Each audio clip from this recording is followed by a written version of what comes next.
In this lecture, I want to talk about the passions of man in the Freudian, but essentially in the humanistic concept, or in the humanist concept, more correctly speaking.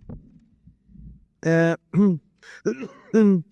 Freudian concept, as you all know, of the passions of man, is essentially a theory of instincts.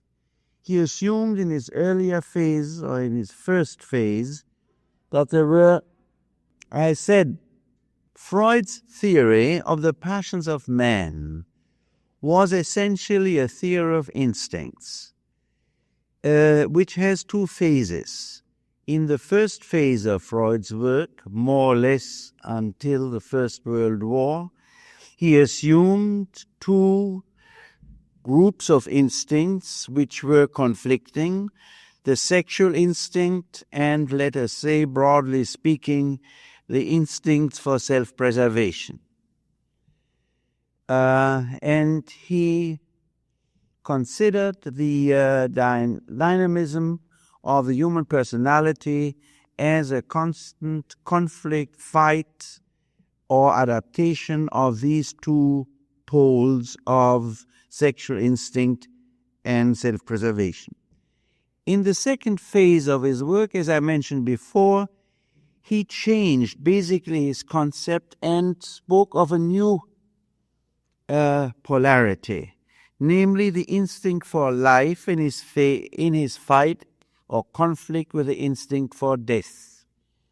He thought that man was really the battlefield on which the instinct for life was fighting the instinct for death, and as we all know, eventually the instinct for death prevails and his victory is death. Now, it is interesting that Freud never quite combined the two theories.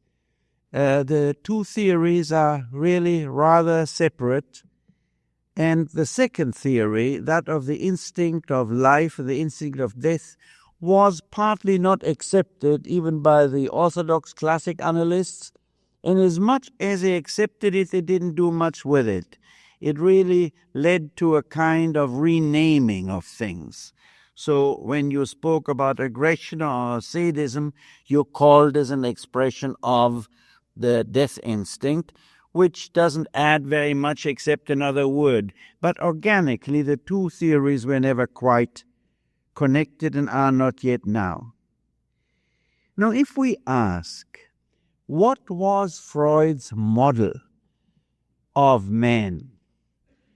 What was Freud's model for this theory of instinct? Then one has to start out by saying that Freud's model was the man as a machine, as an isolated machine governed by the pleasure principle. Now, even the word pleasure principle is a peculiar word, because what he really meant, or what one should really call it, is the unpleasure principle. Namely, Freud had the idea that by certain chemical processes in the organism, tension rises. This tension gives unpleasure, and man wants to reduce the unpleasant tension, and that occurs essentially in the sexual act. And so the sexual act for Freud, or the aim of sexuality, was looked upon not primarily as pleasure, but as the reduction of unpleasure. When this is done, then pleasure arises again, and there comes a continuous need of men for sexual satisfaction, that is to say, for the removal of unpleasant or unpleasurable tension. This whole concept of a man as a machine occurs much earlier.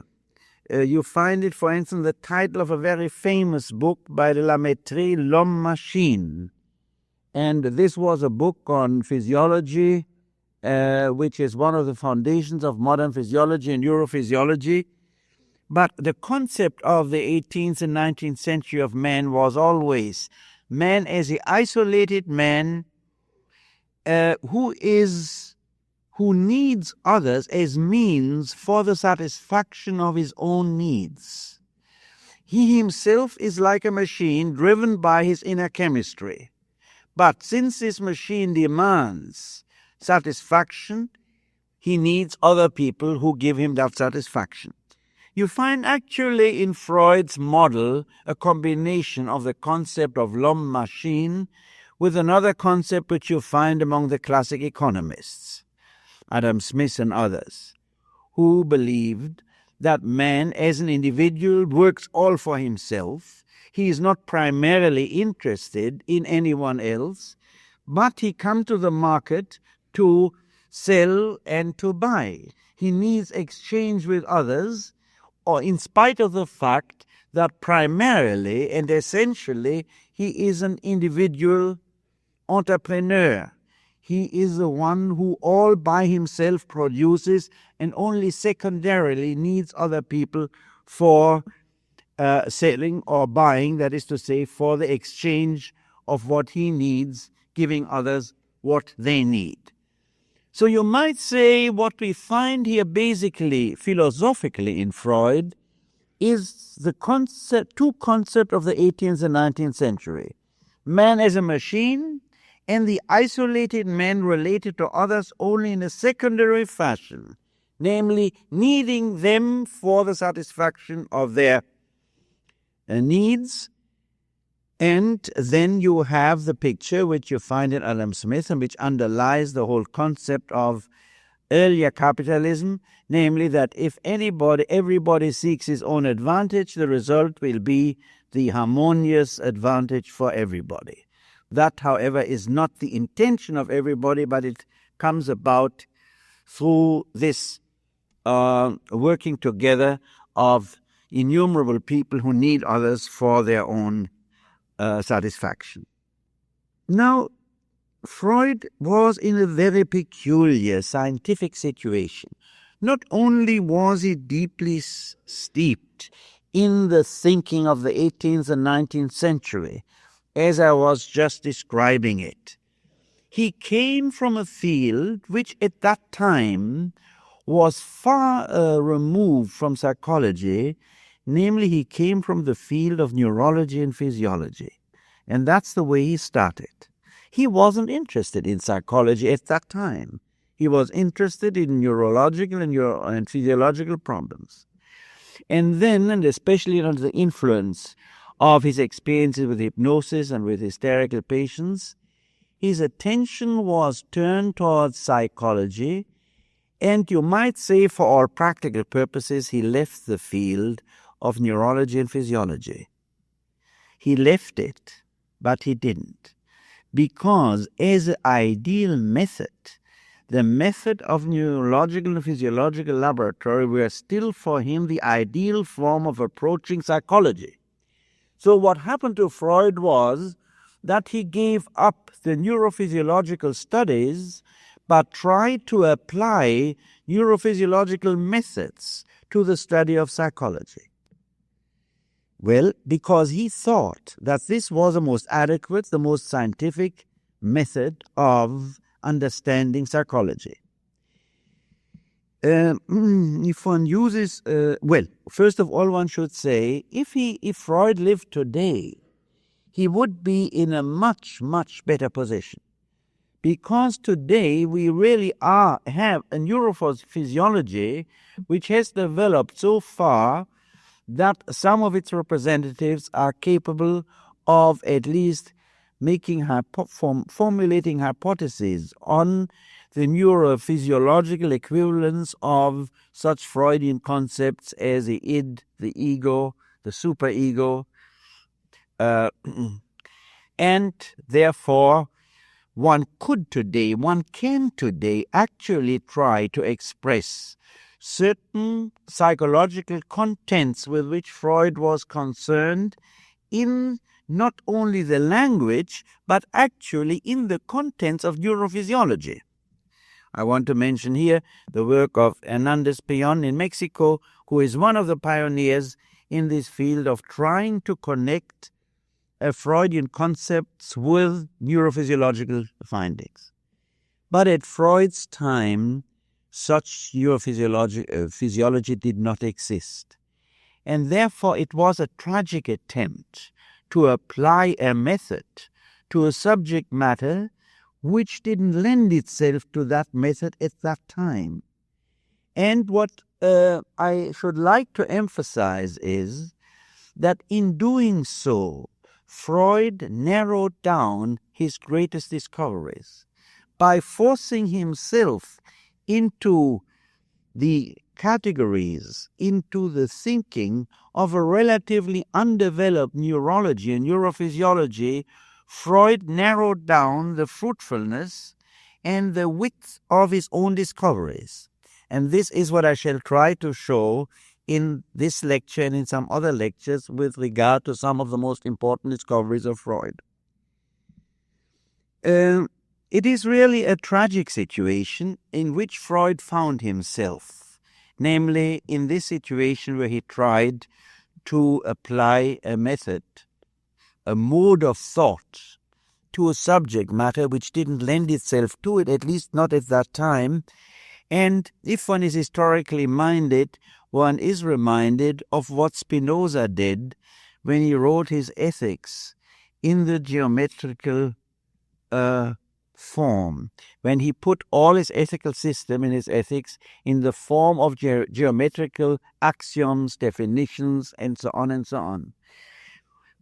For Spinoza and in his time, that seemed to be the ultimate of a scientific method to talk about ethics and psychology. And Spinoza must have thought, and some of his contemporaries, that in doing so, he really chose the most rational, the most scientific method to describe and to analyze ethical and psychological facts. For us, however, today, this is precisely the weakest point of his whole work. In fact, we can see he narrowed it down.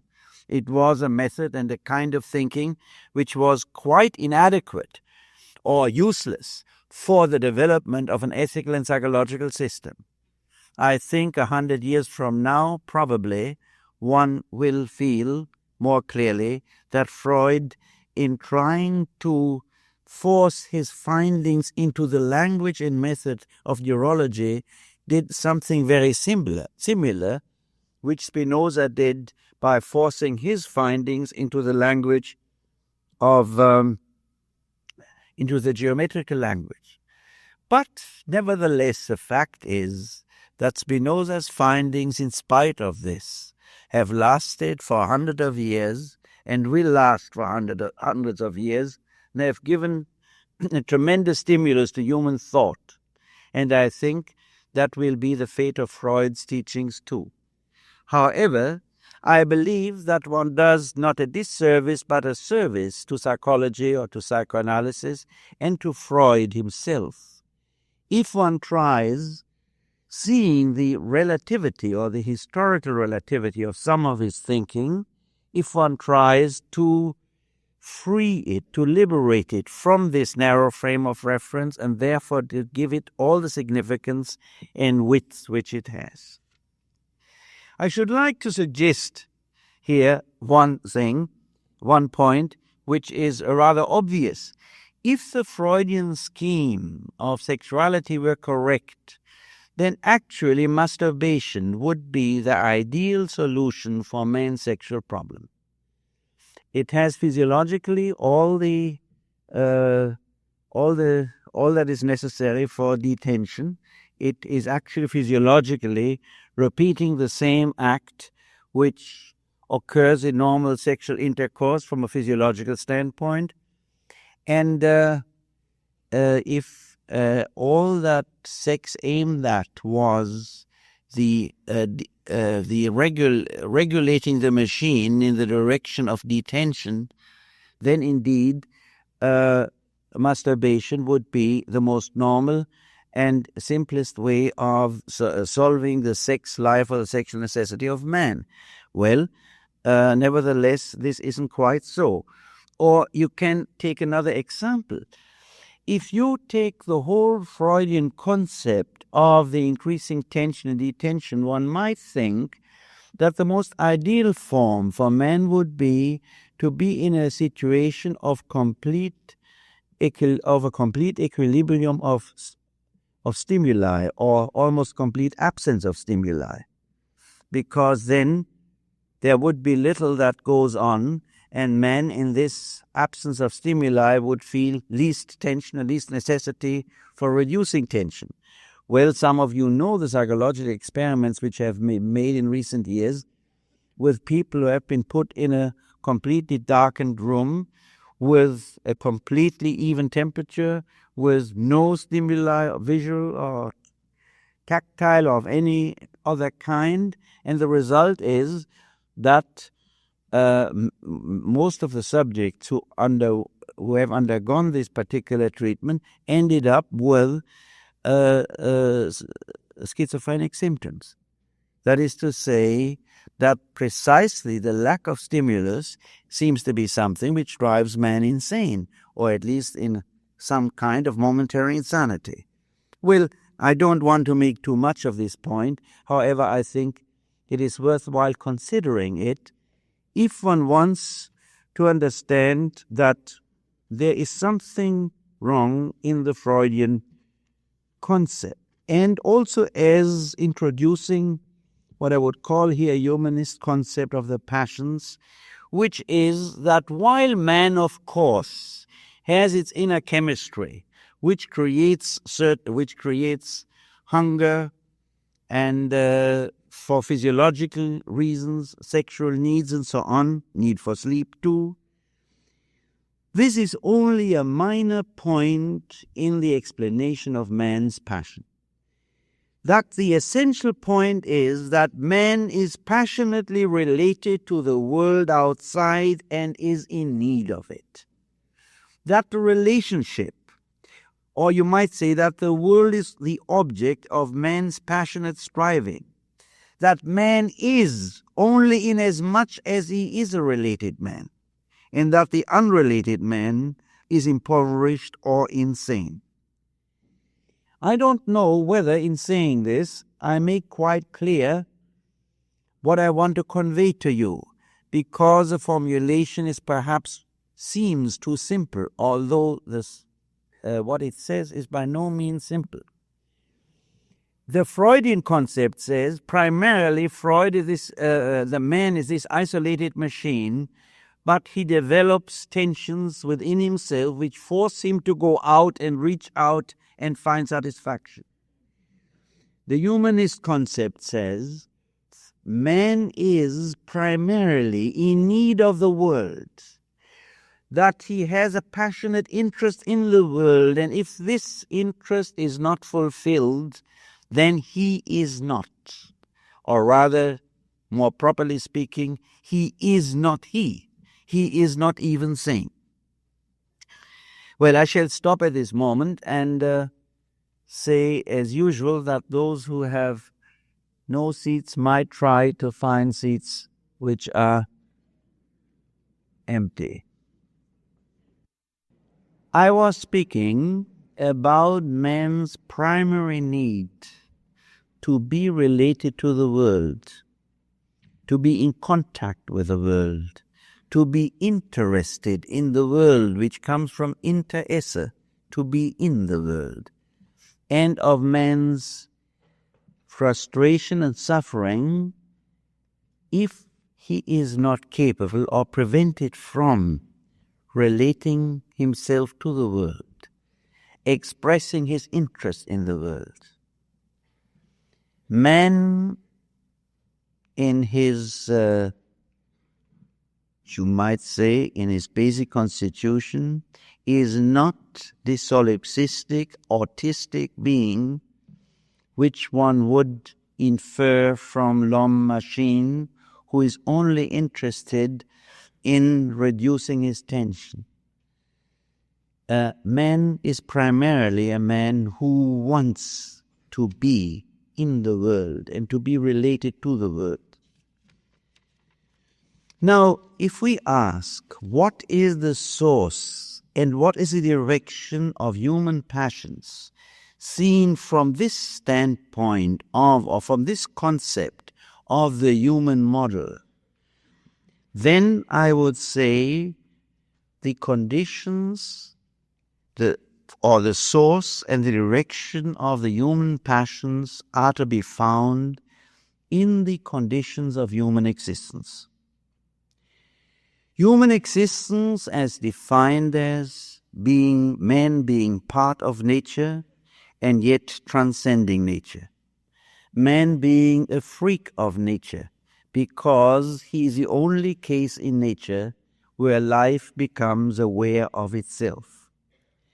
Man being aware of his own destiny, of his own identity, of his death, of the many possibilities of actions and choices which he has to make, and yet at the same time submitted to those natural forces which are the same as that which an animal is submitted to or a plant. Man is not equipped with a strong instinctual equipment as the animal is. There are feeble instincts indeed, but while the animal is acted on by its instincts, why the animal is lived through its instincts in its adaptation to nature, man is not adapted in such a way. He has many possibilities, many choices, and he is alone and aware of being alone, of cut off, of not living within nature, in the sense of being part of nature as the animal is. Man has a possibility, or if you like, the potentiality of being free, of following his own will, his own decision, his own choice. And this freedom frightens him, because first of all, this freedom means a sense of helplessness, a sense of lack of direction. And so we might say the most elementary passion which man has is to be united again with the world, with nature, with people around him, not to be alone, not to be isolated, not being left completely to his own decisions and to his own choices. If one asks, what are the ways in which he can find such union? I would say there are basically two ways, and I've written about them in various of my books, so I shall not use much time to talk about it. There is a regressive way, or an attempt for a regressive way, which is to become part of nature again, to become an animal again, and to lose that which disturbs, and that is reason.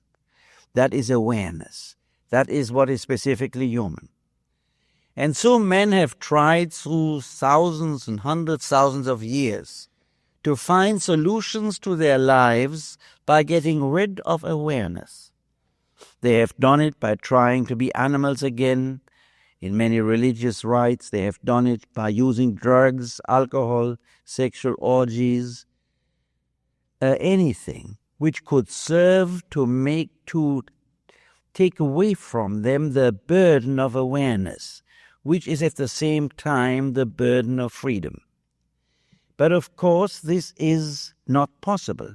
You can try it, and unless you tear out your brain, unless you do that, you wake up again as a man with reason and with a brain, who only temporarily has succeeded in forgetting that he is a man, who only temporarily has freed himself from the burden of liberty or from the burden of freedom.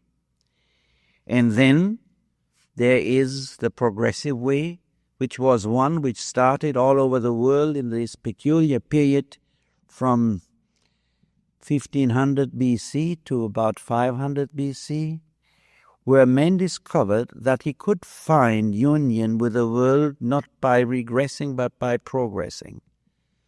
He gave this aim of a new union various names. He called it God, or the Tao, or the Nirvana, or the unmoved mover, according to a philosophical and social system and cultural system which he lived. But what was common to all these great new religions, whether that was the religions of Moses or of Buddha or of Lao Tse and later Christianity, what was common was that a new solution was found, namely to find union by the fullest development of the specifically human powers, and that is of reason or of awareness and of love. There are both ways to find union, to overcome the difficulty or the problem of being human. One is by going back and one is by going forward. And the fact is that going forward, few people so far realize the aim, while by going backward, nobody can realize it except momentarily, because it's basically a tragic and impossible attempt.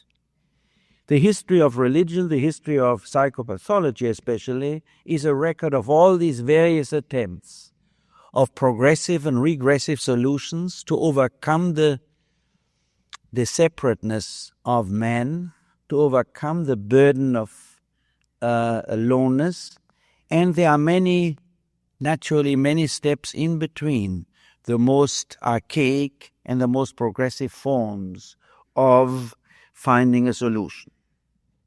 Now, if I speak about the principal passions, seen from the standpoint of humanist psychoanalysis, then we do not deal with a simple polarity as the one with which Freud deals, namely either sexual instinct versus instinct for self-preservation, or death instinct versus life instinct. Things are somewhat more complicated, and maybe one day these complicated things will be still made simpler and integrated into simpler forms, but all I can offer is the results of my own thinking, which has not arrived at this point where things remain somewhat complicated. I should like to mention what seem to me to be the principal passions. They appear here also in forms of polarities, namely biophilia versus necrophilia, the love for life versus the love for all that is dead or not alive, narcissism versus love, that is to say, narcissism, the complete lack of interest in the world and a state in which only I, my body, my mind, my feeling is real and nothing else is, versus love, in which precisely I transcend myself as an isolated ego and turn to the world and am related to the world in an active fashion. And eventually, symbiotic fixation versus independence. By symbiotic fixation, I mean the person who has psychologically not even left the womb or left the mother's breast, who has not developed a sense of self in which he can legitimately say I, versus the independent person who can say of himself, he owes his existence to himself. Now, I shall not discuss these various concepts here because I have written about them in a book which was published not so long ago, The Heart of Man, and in spite of the fact that there is so far no paperback, I must recommend to read it to you for those who are interested in this problem, because it would just take too much time to go over the various problems which appear here. I shall speak later, when I speak about the various forms of neurosis and psychosis, about the role which these passions play for health as against illness. Now, I would say these are the principal passions with which man deals. And if we want to study a personality, if we want to study the basic dynamics of a personality, where he is going and what is moving him, I believe that the study of the biophilic versus the necrophilic, the narcissistic versus the loving, the symbiotic dependent versus independent strivings are the most characteristic data which we can have about a person. There are other passions in men which are more specific and which form usually part of his character. I have written about those also in an earlier book, Man for Himself. And again, I'm afraid I have to refer to you to reading this book if you are interested in the details. But I don't want to force you to read it, and that's why I shall at least indicate briefly what the categories and concepts are with which I'm dealing there. Man in his life process has to do two things. He has to relate himself to other people, and he has to assimilate that which is outside and to bring it in his own system. That is to say, he has to eat food, he has to build, he has to make clothing, he has to use what exists outside of him for his own purposes. I call the first process the process of socialization, the process in which he relates himself to other people. And the second process, the process of assimilation, the way in which he assimilates things from the outside into his own system. Now, as to the process of socialization, the main distinctions would be the most negative form of socialization and the most pathological one, which is narcissism. Then, not as pathological, but still sick, is destructiveness. Then, one which is still has its pathological aspects, and that is what is often called a sadomasochistic relationship to people. That is to say, where a person feels either to dominate another or to be dominated by another person, to make another person part of himself or to make himself part of another person. That's what the masochist does.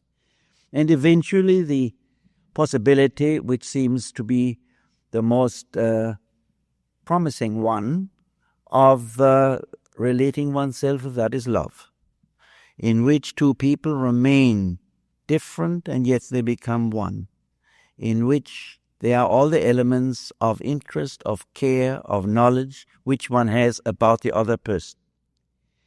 Now, in the process of assimilation, I have essentially accepted Freud's findings, except that I see them in a slightly different light, which I cannot explain here either, namely not in the light of the libido theory, but of the possibilities which exist in the process of trying to assimilate things. There are only a few, and very ascertainable ones. I can either assimilate things by receiving. You might call that the attitude of the open mouth.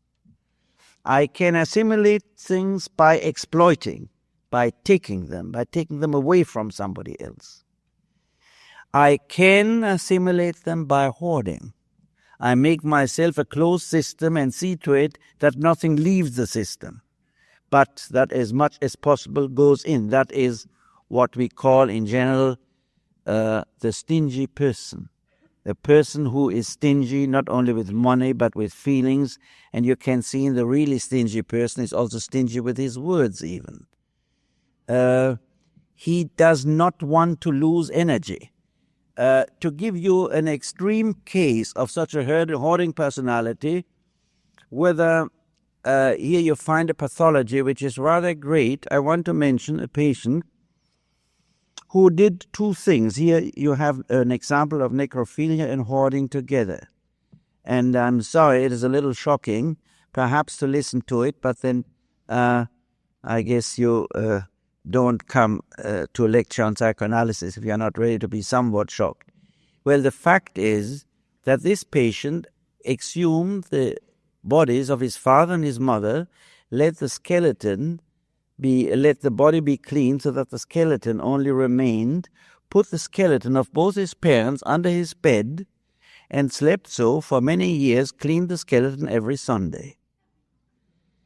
Now, some of you might think this man must be psychotic, but he's not a bit psychotic. He is an extremely necrophilous man, otherwise not at all psychotic, neither schizophrenic nor anything else. He did something else which is already more frequent, and that is the hoarding, or what Freud would call anal side. He had a rather strongly developed sexual drive and had sexual intercourse with many women and very frequently, but only rarely did he permit himself to have an ejaculation. He considered the semen as a very valuable property which he must not lose. And so he developed a technique in which he would have intercourse without ever having ejaculation, and only from time to time would he permit himself the luxury of losing semen. But then it was by masturbation. He did not want a woman to have that. But now here you see a mechanism which you find typically only in extreme forms, however, in the hoarding personality.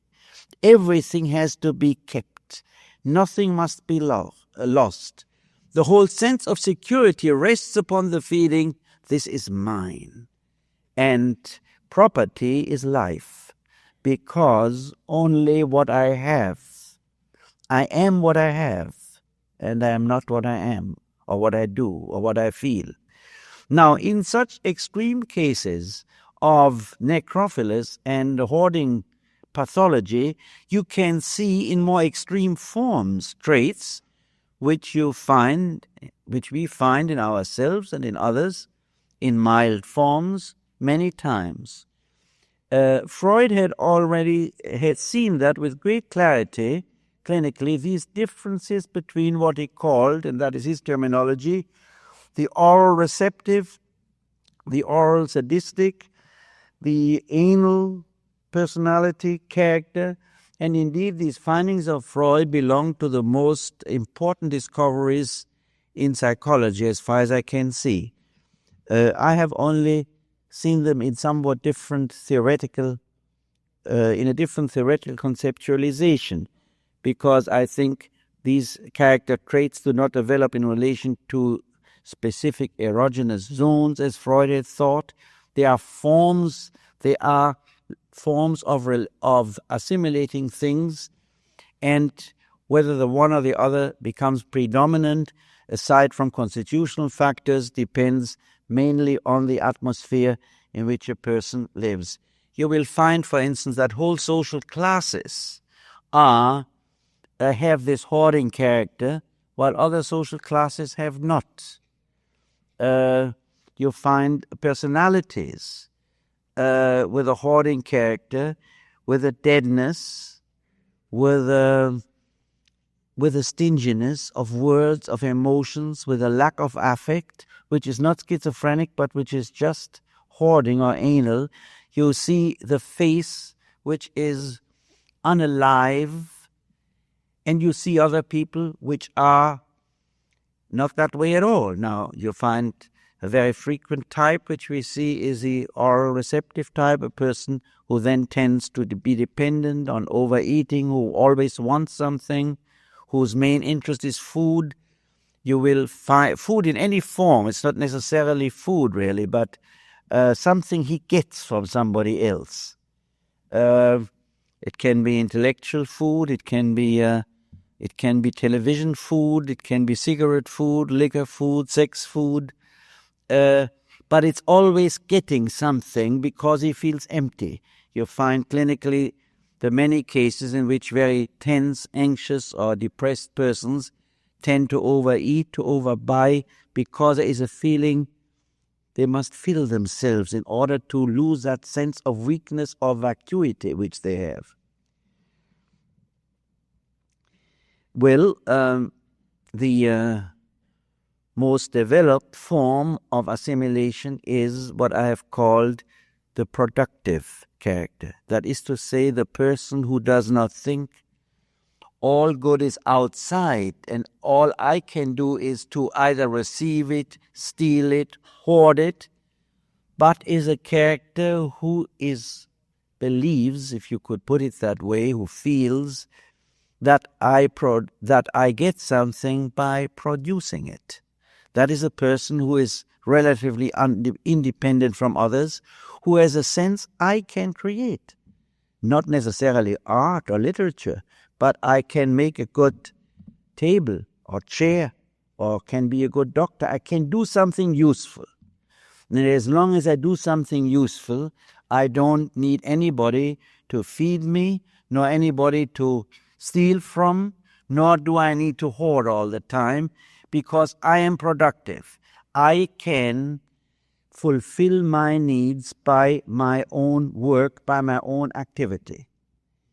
It would take, as I said, too much time to enter into the details of all this, but if you read Freud or if you read this book of which I wrote, Man for Himself, you will find greater details. And in fact, for many people, I'm sure here tonight, these are things which are very well known. It is one of the most important pieces of knowledge about human action to see how he relates to others, how he solves this problem of relating himself to others on the one hand, and on the other hand, how he solves the problem of getting things, not people, into himself. And you find those people for whom all people are things, who eat people, because people have been transformed into things for them. That is a very unfortunate case, but it's not so rare. Now, the next chapter, which I want to talk about, is the problem of sexuality and eros. I have already described what Freud's concept of sexuality was, that it was based on this model of l'homme machine. I should like to add something here, and that is that Freud was concerned with one thing. Being very much under the influence of the neurophysiological method, Freud wanted to find something which was at the same time physiological and psychic, which formed, so to speak, the borderline between the somatic and the mental, because that would correspond best to his own concept of the bridging the neurological or neurophysiological findings with psychology. Now, at his time, nothing was known, or very little was known about inner secretion. Little was known compared with today about the whole neurophysiological process. And so Freud believed he had found the one thing which was at the same time mental and physiological in the concept of sex. Because there is no doubt that everybody can experience that sexual sensations, sexual drives, etc., are at the same time bodily phenomena, but they are also psychological phenomena. And so Freud used the concept of sex in terms of the general energy which motivates man. Now, of course, that would have been ridiculous, because how could one possibly explain so many human phenomena by what we normally call sexuality? So Freud had to enlarge the concept of sexuality into one in which there is an evolution of sexuality, from first being centered around the mouth, then being centered around the rectum, then being centered around the penis, and then eventually becoming something which becomes related in some form with love or intimacy. In other words, he constructed such a wide concept of sexuality that this concept then could be used for many different phenomena and still served the purpose of being that concept of sexuality which is at the same time physical and mental. Freud, of course, was under the influence of the evolutionary standpoint, so that he assumed an evolution of the sexuality, or as he often said, of the libido, which is really the energy of the sexual drive, in such a way that evolves in the life process, at least from childhood to puberty. It develops, it can regress, it has many forms, many manifestations, and in that way he succeeded in using his concept of energy for phenomena which were really not, which otherwise would not have fitted into the concept of sexuality. But of course, Freud always said that man's life is a struggle between the demands of his sexual drive and the demands of his self-preservation. And Freud, as you know, himself was a rather Victorian, prudish man. And something very peculiar has happened to the Freudian theory, which has happened to some other theories. Namely, Freud became popular in an age of increasing consumption. In the 19th century, we were geared to saving, because that corresponded to the necessities of capital accumulation.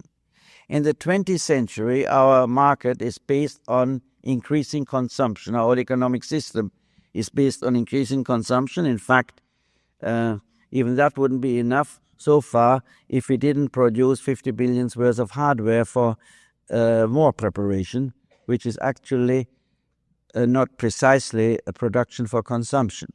But so far we need that in order to not to have a crisis, although there are economists with considerable knowledge who say we wouldn't really need it if we had the imagination to use something, to produce something more useful rather than missiles for in our economic system. But at any rate, the missiles are a far step from sexuality. And what happened to Freud's concept of sexuality was that he protested against the strictness of sexual repression in the Victorian age. And this protest, which was relatively mild because even Freud remained a man with a very strict Victorian morality, this protest was then used as a slogan for what is called the sexual liberation. And that is a period of which we are still the witnesses in America and in Europe, with the exception of the Soviet Union, which is still in its morality essentially oriented in 19th century Victorian terms. Now, within this whole consumer's world, in which the main effort of man is, to speak in Freudian terms, the oral orientation in which we consume, in which everything is to eat, sexuality has become also one of the most important and, in fact, the cheapest article of consumption. One might even use a word which is formed analogous to the word alcoholism, namely one could speak of sexualism. That is to say, a compulsive use of sexual satisfaction to satisfy loneliness and anxiety, which is, and to give at the same time a limited but nevertheless always available pleasure. That is essentially the root of alcoholism, and I think it's essentially the root of sexualism. However, it is quite unfair to make Freud responsible for this. It happens so often that in history that one idea occurs and then it gets into a situation which has nothing to do with it but is used by new factors which in themselves have nothing to do with that idea. Now, there is even an interesting interesting footnote which one could make to this. Our modern concept of freedom is to a large extent a concept of freedom to buy, to consume.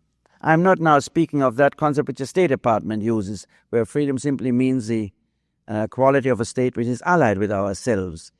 I mean, when people really feel what is freedom, then I think most people today feel freedom that they can buy many, many different things.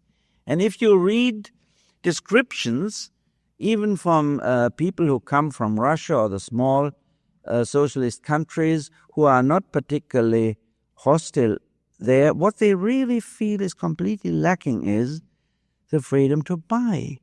And that is not only the Western critics, the Russians themselves are more and more convinced that is what is lacking most in their system, and their great model for freedom is the United States. That has very little to do with human freedom, but it has to do with a freedom that I can buy anything I like. Naturally, if I have the money, well, so we want the great society. We want that everybody has enough money to have enough freedom to buy at least most of the things he likes. Now, in the 19th century, freedom was essentially freedom of property and its use. In the 20th century, I wouldn't say that has disappeared, but it has been added by freedom as conceived in terms of freedom of consumption. And our industry serves this new experience of freedom by putting 100 different things in the supermarket, into the department store, and you have that wonderful feeling of freedom that you can buy this, but if you want, you can buy this. You can choose between various brands of cigarettes, and they all beg you to buy them. How could one be freer? That in the process one becomes a slave to one's own appetite and hunger for consumption, and constantly deceives oneself about the inner vacuity which one senses. That is quite a different problem. But I'm sure that psychologically speaking, in the 20th century, in the experience of people, although they are not aware of it, freedom is to a large extent freedom of unlimited consumption. Imagine somebody would make the suggestion today in the United States one should not permit the production of private automobiles. Instead of that, one should have a public transportation system which is so well developed and so good that you can reach any place without getting crowded like sardines on Fifth Avenue bus here at 5 o'clock, and you get wherever you want to get. Now, I think that might create a real revolution, because most people feel their freedom to buy a car and to choose between many cars and to buy a new car every 2 years. That is the most precious thing they have in life, this freedom. And the tragic thing, as I see it, is that you find in the so-called socialist countries who would have the possibilities of restricting precisely these freedoms, and who could make arrangements that no private automobiles are produced but only public transportation, follow exactly the way of the capitalist countries. Namely, they also try to satisfy this sense for freedom which their people have as we satisfy it here. It is exactly the same. And once you have the satisfaction of being able, or your wife, to go and buy anything you like and to choose and to feel that marvelous freedom of choosing, what do you care about real freedom here or there? Now, this was all a little bit a long footnote, I must admit, to the problem of the social consequences of Freud's ideas about sex. I should like now to say that many people, and Jung started and many other people have done it, have criticized Freud for emphasizing sex so much. That has also been a criticism in psychoanalytic writers. Now, my own criticism is not at all that Freud overemphasized sex, but that he narrowed it down. Or to be more precise, that Freud talked about sex where he should have talked about eros. That Freud talked about sex as produced by physiological processes in men, the tension and the need for the removal or reduction of tension, while that which is the most important phenomenon probably in human life is eros, and that is not based on the tension, but is based on the biological fact of the polarity between the masculine and feminine sex, and the attraction, or if it goes wrongly, the fight between these two poles occurs. There is no more fundamental polarity in living substance than the polarity between male and female. And what goes on even in sex, in love affairs, long or short, in marriages, in homosexuality, in everything, is indeed one form or another of manifestation of bridging or solving the polarity between male and female. And indeed, what one can call what eros is precisely one form and the most normal form of bridging this polarity, and that is by union. If the male and female pole unite, or the wish of the male and female pole to unite, that is precisely eros. That is what the Greeks called eros. That is something which came back in Freud when he talked about the life instinct, which, however, he connected not too much, although he did, with sexuality. He did it there. And the life instinct, as he describes it, is the tendency to unite and to integrate. And this is what eros is, and specifically in relationship to the male-female polarity. Now, I should like to make a remark about the possibilities in what happens if two poles are confronted with each other. As far as I can see, there are three possibilities.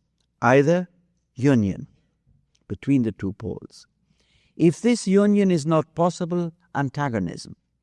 The wish of one pole to destroy the other because he cannot stand it, to see himself confronted with the opposite without being able to unify itself.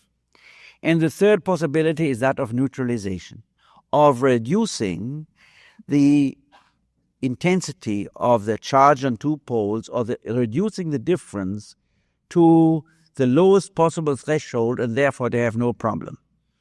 A lot of that seems to be going on in the United States now, in modern culture in general, that the differences are neutralized just to their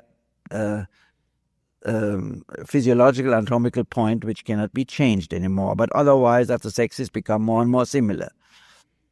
Each person wants the other person. And you might say the sexual desire is the most superficial and the most simple because it's backed up by the trick of nature, form of wanting the other person.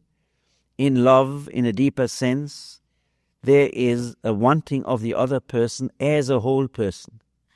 But in order to want another person, you must be able to see another person.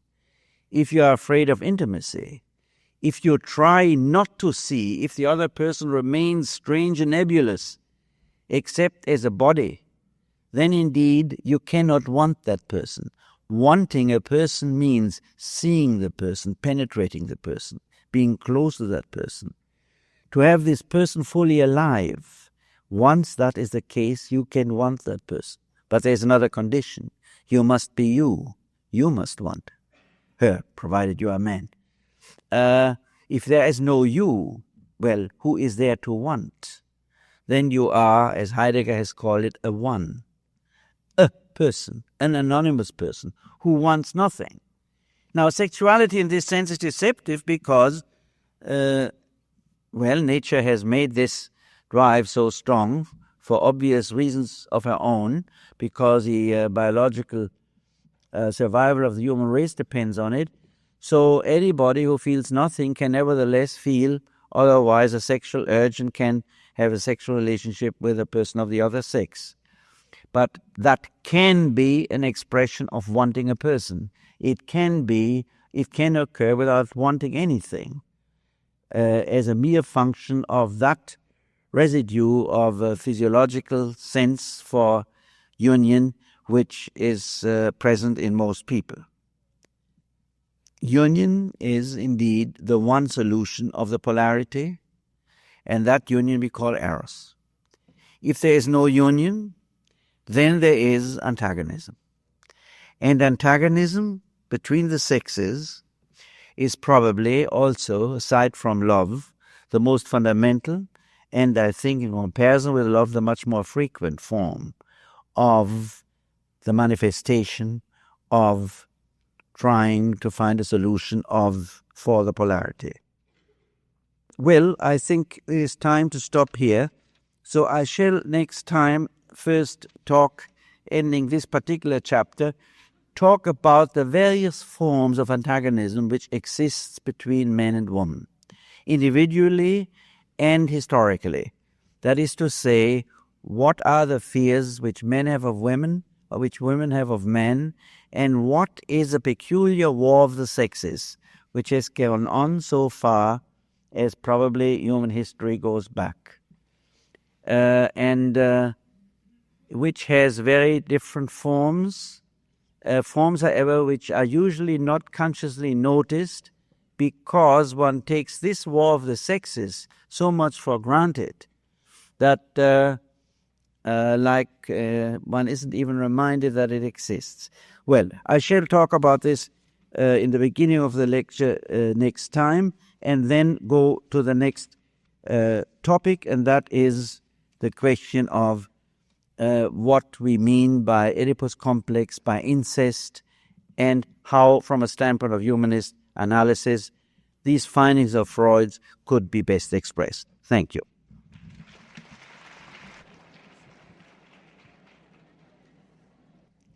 Here's a question. A man who wants to be alone is either insane or impoverished. Is this what you stated in your lecture tonight?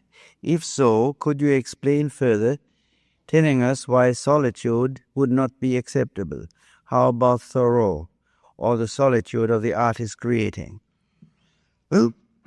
Well, I appreciate the question because it permits me to explain something which I have probably not explained sufficiently. By alone, I did not mean solitude. I meant the man who is not in contact, who has no interest in anything outside. Now, Thoreau had a great interest in nature, even in a few people. He was not interested in most people, and he may have had good reasons for that. But that is not what I meant by wanting to be alone. From that standpoint, most people today would be terribly alive and interested in the world because nobody wants to be alone. Everybody wants to be in a crowd and wants to be together with other people and feels terrible when there's nobody around. This is not what I meant. What I meant is the person who in his feeling has no part, no interest, no longing for the world, for whom neither a flower nor a child nor a woman nor a plant nor anything, nor a picture has any meaning. That is what I meant by being isolated. In fact, I did not, or separated. I did not use the word alone. Where the hoarding quality has been present until one approaches an advanced age, do you think the prognosis for change is a hopeful one? Or is it practically impossible at this point to separate the man from his money, emotions, etc.? Well, that's a very legitimate question. I think the prognosis for change is not too hopeful. But such prognoses are only averages. The question is how much a man wants to change. I think that age in itself does not constitute a limit for change. Most people, in fact, couldn't change even at the age of 22. And some people can change, I have seen them, at the age of 70. What matters is to what extent a person has a will, an impulse, a passion to change, and how alive he is at what is called old age here. I know a few people in their 90s who are more alive than most young people I know. That is a gift of God, or a matter of constitution, or a matter of a certain practice of life, or of everything together. But I don't think that age itself is the decisive point. But naturally, if a person has lived in a certain way for a long time, the chances are that he will not change, because if he had wanted to, he would have done it earlier. At the same time, that is not necessarily so. Here's a question: is there also eros between members of the same sex outside of homosexuality? Thank you.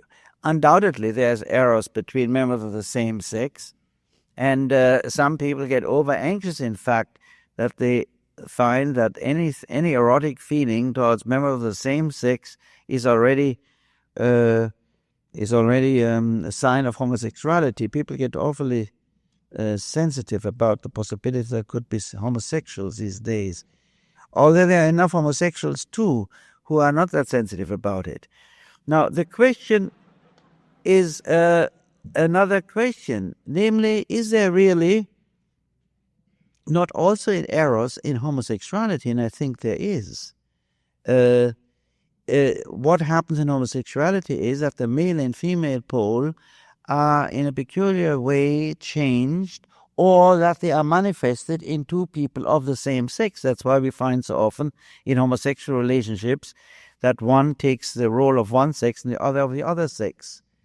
At any rate, I would say certainly there's eros between members of the same sex, and there's eros in homosexuality too. How one explains homosexuality as a peculiar phenomenon, a peculiar form of eros, that is another question which would lead too far. Here's a question: will you be speaking in the New York area following this series? No, I shall only speak Friday night at the dinner of the Fellowship for Reconciliation, unless I can find another teaching, as I found last night at NYU, then I will speak again.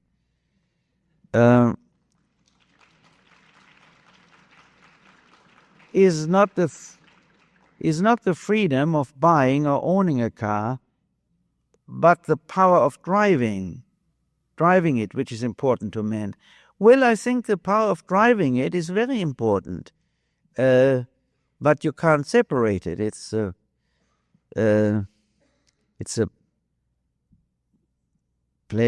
importance of buying it, of changing, and then of driving it. Naturally, we all know why the driving is so important, because it gives a feeling of power when all you have to do is to push a button, and yet you feel like a giant if you have a sports car which can race. And that is one of the compensations for a sense of human impotence. Is a need to relate to the world present in man at all ages, or is it a function of maturity? If it is present at birth, could you give us some examples of its manifestations in infancy? If it develops later, could you tell us what causes it to develop?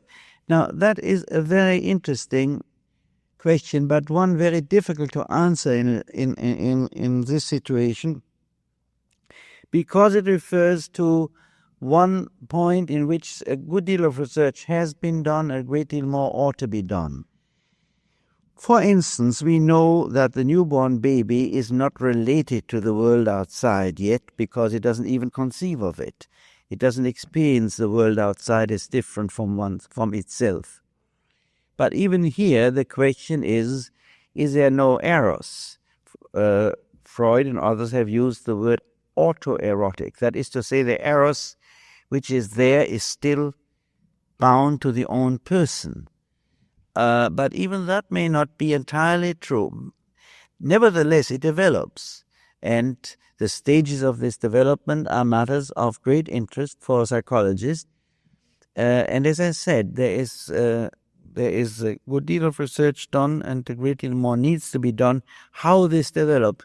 You might say the normal physiological and neurophysiological maturing process would imply a development of the capacity to relate, would give the basis to the capacity to relate. And that's about all one could say in a short remark. How this process occurs, what difficulties it meets with, that is a complicated and complex problem. Here's a question: to what level audience are you directing your lecture? Well, ladies and gentlemen, that is a very serious problem. I can tell you that's a great difficulty, as you might imagine, to what level to direct the lecture. What I try to do is to speak on a level which is, first of all, understandable to anybody who has no technical prerequisites, but also only to those who have some serious interest. I try to talk about some things which might be of interest even to a professional man, because even though I express them in a non-technical form, I report upon some thoughts and concepts which I have developed in the course of many years of work. I try at the same time to talk about things which are of interest for a person who is not a professional, provided he has a serious interest in these matters. In fact, I don't think particularly about a level of audience. I try to say something which is true, not entirely repetitive, somewhat stimulating, in the hope that both professionals and people who are not professionals who have a serious interest might be interested and stimulated, one more, one less. Since I don't know the audience, I cannot even judge that very well. The only thing I can judge is you seem to come every night so far. And I could very well understand if half of the audience didn't come, because that would simply mean I have talked, as it says here, to a level which is not, which concerns only half of the audience. But as I said, I really am not too much concerned to what level I talk. I think one can express things relatively simply, even if they are not so simple. And I think that people who are really interested can understand things which in their essence might be complicated. What I hope, of course, is that such lectures are essentially stimulating, that is to say that they stimulate people to think about it later and to read something, and well, that's the function of a lecture anyway, in general. Here's a question: why is it that sometimes the price one pays for awareness is a sense of isolation from society or unrelatedness to society? This can discourage or depress a productive person. Frankly, what do you mean by society here? Isolation from society. I'm at the moment very much isolated from Mr. Rusk and Mr. McBundy, because I think what they are doing is very dangerous for our country and for the whole world. There is nothing which could isolate one more than to hear arguments which one thinks are completely invalid, are completely off the point, and which at the same time support a policy one thinks to be dangerous. All right, but I'm not so unhappy about it, because I feel at the same time very much not isolated with a great number of other people who think the same. All this talk about society is just so much abstraction. There is no such thing of society. If you have one friend, one person, two persons, with whom you can meaningfully communicate, well, that's plenty. If you know 3 or 4 or 5, that's wonderful. But all this isolation from society is so fictitious. You are not in a concentration camp if you don't go around and talk with hundreds of people, or if you have an opinion which only a small minority has. Actually, what do you want? Do you want to have the opinions of the majority? You don't want to have the money of the majority, most of you, I think, because it's below your income standard. Why do you want to be? Why do you want not to be isolated in other ways? I think this is a lot of really meaningless, abstract thought. This isolation from society. I have never in my life felt isolated from society, although I was always on the side of a minority, usually one who lost. And even being on the side of President Johnson in the last election, thinking that I was once on a winning side, isn't so sure anymore.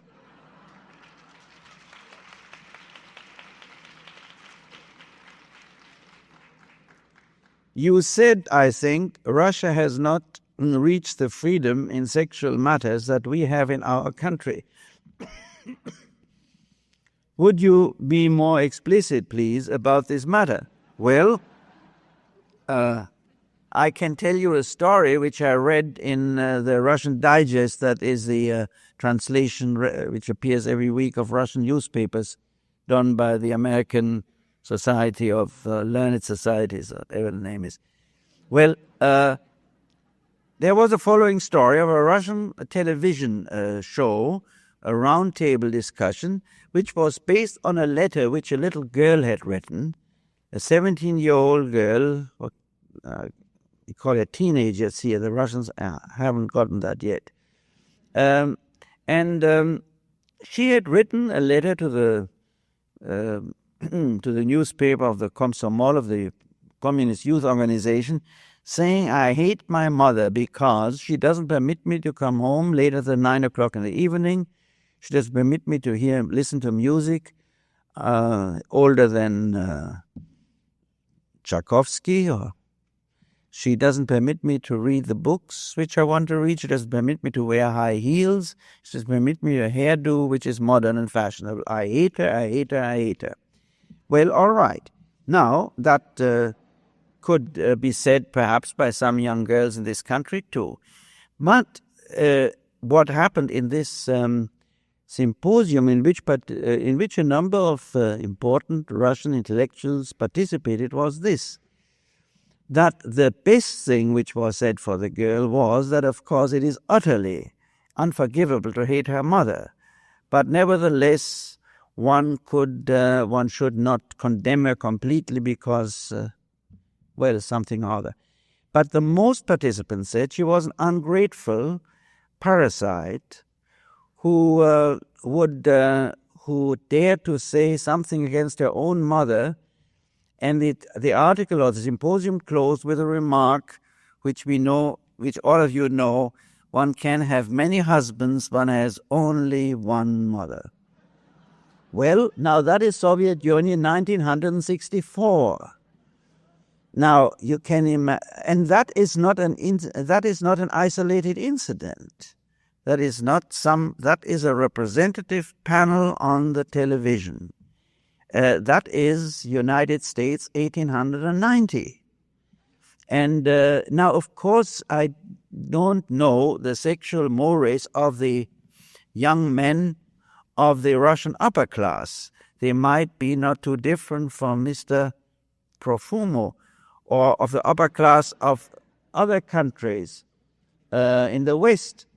However, is that the sexual morality of the upper class has always been very different from what sexual morality was supposed to be in the nation. They had always the money and the power to not only to do what they wanted, but to hide it. Or rather, didn't even have to hide it, to deny it, or to prevent its publication.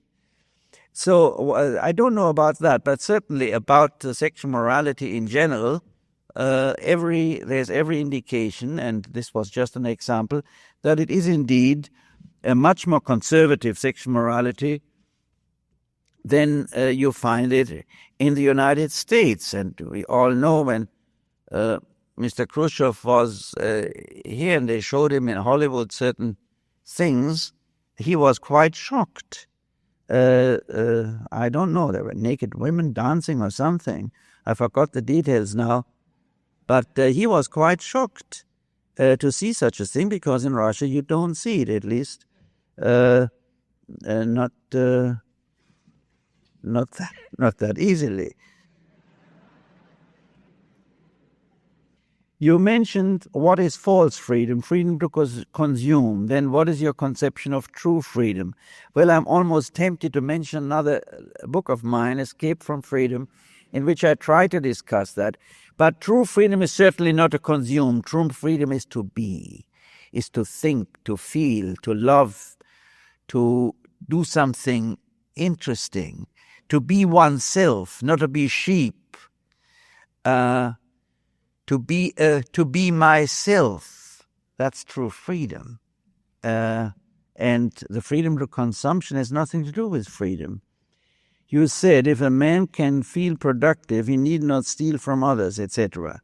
Does this mean, in the extreme case, he does not need others? This would seem to contradict the major premise of man looking outside of himself. But certainly not. I mean, why should not stealing from others mean not needing others? That's a peculiar idea. If it's one thing whether I need others or whether I want their money, to take their money even without their consent.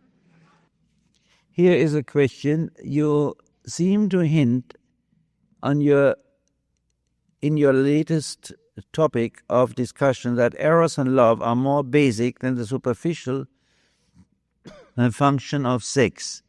Perhaps the former are slow in our civilized societies, the more important to psychological health.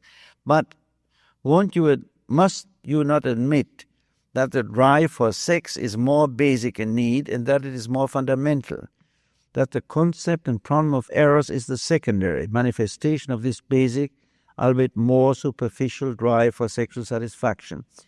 Well, that is a very difficult question. What is more fundamental? You might say, if you speak about physiological needs, which result from certain physiological chemical process in the body, then indeed these needs have a certain urgency. For instance, food, the need to eat, has a certain urgency, and if it is postponed for a certain time, the urgency becomes so great that people would go to any lengths and do anything to eat or to drink, which is even more important. The need for sleep has a great physiological urgency, and that's why one of the terror methods which have been used in unfree and not so unfree countries is one of preventing prisoners from sleeping. Now, obviously, the sexual need, the purely sexual need on physiological grounds, has a certain urgency, but in the first place, it must be said it's much less than the need for food, for drink, and for sleep. Secondly, it must be said that physiologically, in contrast to the need for food, it is declining more or less after 25, by which I don't mean that people become impotent or women frigid after 25, but as a purely physiological stimulus on its own, with its own purely physiological weight, it has its peak at the, let us say, from 16 or 15 to 25, and then tends to decline rather than to grow stronger, something which cannot be said for food or the need or for thirst, for hunger or for thirst. Now, all right, you might say, as far as the physiological conditioning of sexual desires is concerned, if long dissatisfied, there may at a certain age exist a certain urgency which is greater than the erotic need of the relation between the sexes. But that is only one aspect. In the first place, you have to consider that much of what appears as sexual desire is something quite different. I'm sure more children are born out of vanity and narcissism than out of sexual desire, pure and undiluted. A great deal of sexual wishes are based on vanity, on anxiety, and all sorts of motivations. All that you find in what I call sexualism has other motives. So a great deal of what appears, especially men seem to be fond of the idea that they are so, in Mexico one says macho, so male and have such a strong sexual desire. Very often what they have really is a strong anxiety. And they try to compensate for it by sexual satisfaction, sexual intimacy. Well, there are other factors which appear like sexual desires in a physiological sense, which are really not that. On the other hand, if you take the problem of love between the sexes, you find it, of the relationship, of the attraction between the sexes, you find it in all cultures, in all ages. You find it throughout. You find it in little children. It is a phenomenon which I think is very fundamental because precisely, well, first of all, biologically, the survival of the human race operates on the fact that the two sexes attract each other. Otherwise, as I tried to indicate in my lecture, the problem of sexual tension could be solved by masturbation, but no children are produced that way, and the survival of the human race is in no way furthered by it. In other words, even from a biological standpoint, erotic attraction between the two sexes is a fundamental need.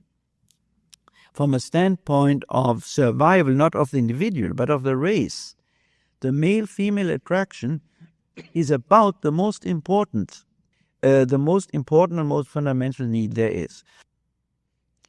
Well, I am afraid I cannot read this question, which I have here. Here's a question: are you not just renaming so many of Freud's theories? Where is a distinction between sexuality? What is a distinction, or where is a distinction? It says between sexuality and eros. Well, I don't think I'm just renaming Freud's findings. I do believe that I see them in a theoretically somewhat different context, and I'm trying to enlarge them. I'm very happy that I am basing my ideas on Freud's findings. I don't try, and I said that in the first lecture, to replace Freud's findings by my own.